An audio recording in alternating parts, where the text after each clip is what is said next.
Imagine a being who hears every cry for help across an entire planet, a symbol of hope who believes every life has value. Now imagine him awakening in a galaxy where hope is heresy, mercy is weakness, and survival demands endless war. What if Superman, the last son of Krypton, entered the Warhammer 40,000 universe? Would he be worshipped as a god, hunted as a Xenos threat, or broken by a galaxy that knows only darkness? This is not a battle of strength alone. This is a clash of ideals. Superman does not arrive with thunder or ceremony. A rupture in reality tears open above an Imperial hive world, perhaps caused by a warp anomaly or a failed experiment of the Adeptus Mechanicus. From it falls a lone figure, crashing through ferrocrete and adamantium like a meteor. When the dust settles, the scanners go wild. No known genetic template. No registered psyker signature. No warp corruption. Yet the being stands unharmed. Lasguns fire. Bolters roar. Superman does not retaliate. The rounds flatten against his skin. To the Imperium, this is impossible. To the people watching from the shadows, it is a miracle. The Imperium of Man does not ask questions. It declares verdicts. Within hours, the Inquisition is alerted. A being of impossible power, unknown origin, immune to Imperial weaponry. This fits only 3 categories: a demon, a Xenos weapon, or a false god. Superman attempts diplomacy. He saves civilians trapped beneath collapsing hab blocks. He stops riots without killing a single soul. He speaks of unity, of protecting the innocent. But mercy is suspicious in the Imperium. To the Ecclesiarchy, his compassion mirrors the Emperor, but without permission. To the Inquisition, his refusal to kneel is proof of heresy. An order is given: containment or extermination.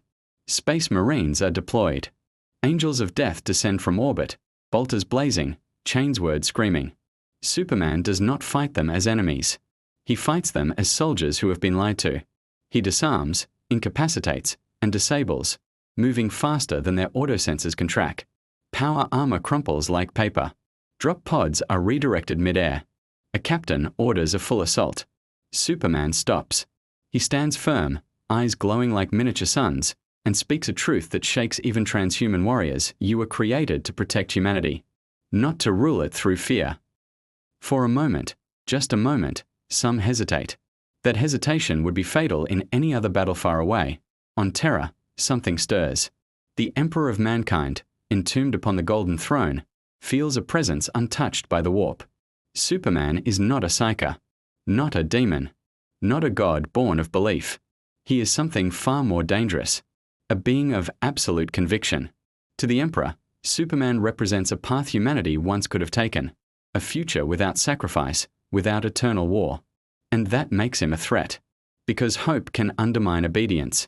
Superman does not stay within Imperial space.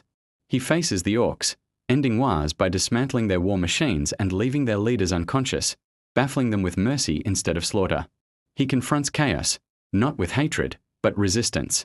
Diamonds recoil from him, unable to corrupt a soul anchored by unwavering moral clarity. Even the warp struggles to touch him.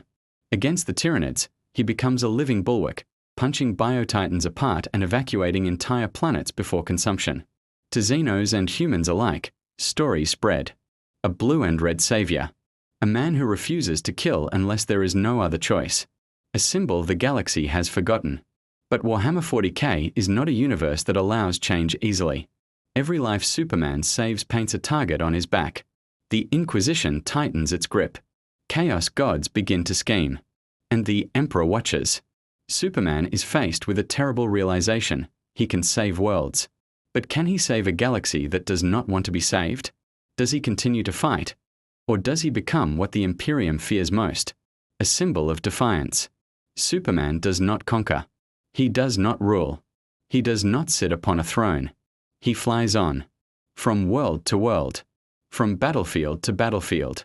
In a galaxy where there is only war. He becomes something revolutionary. Proof that another way is possible. Even if it costs him everything. Because as long as ONE world remembers hope, the darkness has not yet won. In the grim darkness of the far future, there is still one man who believes in tomorrow.